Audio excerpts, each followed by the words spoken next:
দাদার তো এতক্ষণ চলে আসার কথা, এখনো আসছে না কেন? দেখি তো একবার ফোন করে।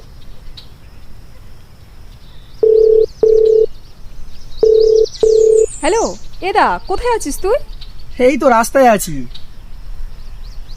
চলে আসছি আর এক্ষুনি।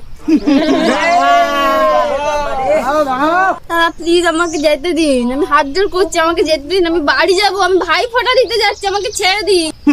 আরে দাঁড়াও মামনি, ভাই ফোঁটা তো দিতে যাবে, আগে আমরা ফটোটা দিয়ে দিই, কি বলি? দাঁড়া তো, একটু ফোনটা রাখতো। কেন, কি হলো? তুই কখন আসবি বলতো? না না, কিচ্ছু হয়নি, একটু ফোনটা রাখ, আমি একটু পরে তোকে কল করছি। আমি সে সকাল থেকে বসে আছি, তুই কি ফোনটা নিবি না? হ্যাঁ ফোঁটা নেবো তো, তার আগে দাঁড়া, কয়েকজনকে ন্যায়ের ফোঁটা দিয়ে আসে।